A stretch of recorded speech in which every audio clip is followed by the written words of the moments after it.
Hello my lovelies, I hope you're having a wonderful day. Today I am excited to share with you the fact that I have finished the other three Giver Quartet books by Lois Lowry.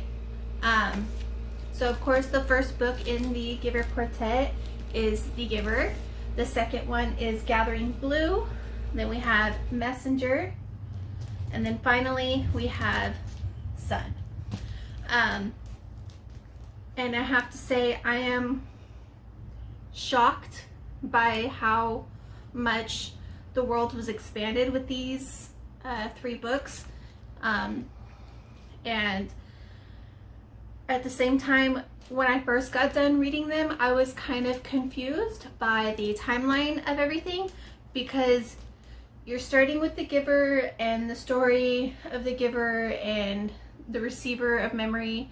So you're starting with those two, and then the kid goes and finds another town village, and then with this one it is a completely different area. So I was kind of confused as to if it really was part of the storyline,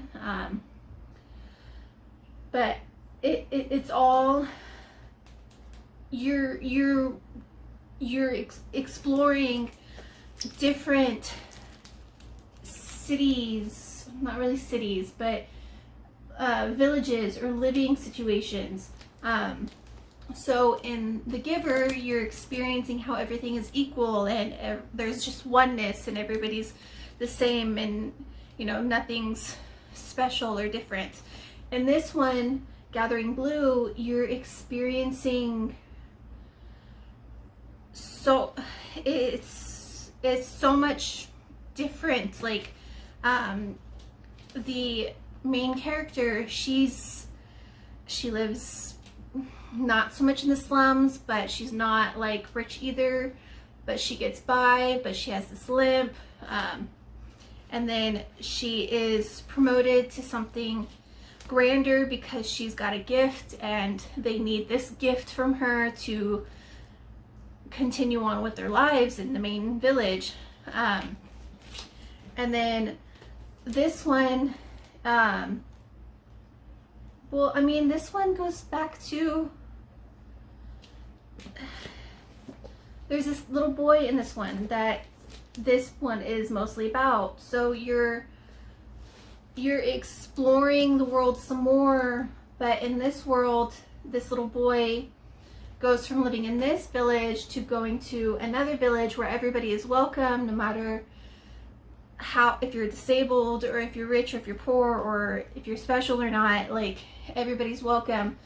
And then this one, it goes back to the village of where the giver was from, but then she expands it even more and you see a whole nother life and a whole nother village.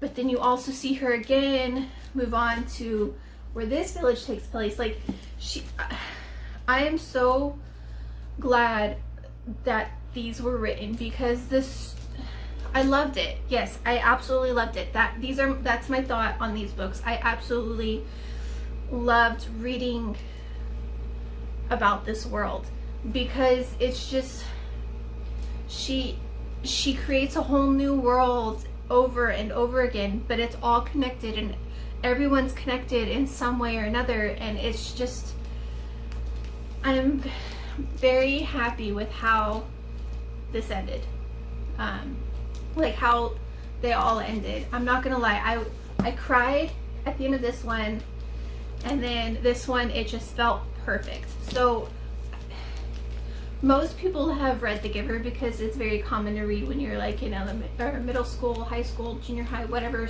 grade it is. It's very common to read it. But people don't expand into these ones. And honestly, I really think you should. If you haven't read these three books, I highly, highly recommend it, because they're beautifully written and detailed without it being like super finely magnified and detailed. They were detailed to where you were able to understand and learn so much from this world. So yeah, that is my thought about the Giver Quartet. I am so happy that I finally got to finish it. Let me know your thoughts below if you've read it, if you plan to read it, if you want to read it. And until next time, I hope you have a wonderful day. Bye.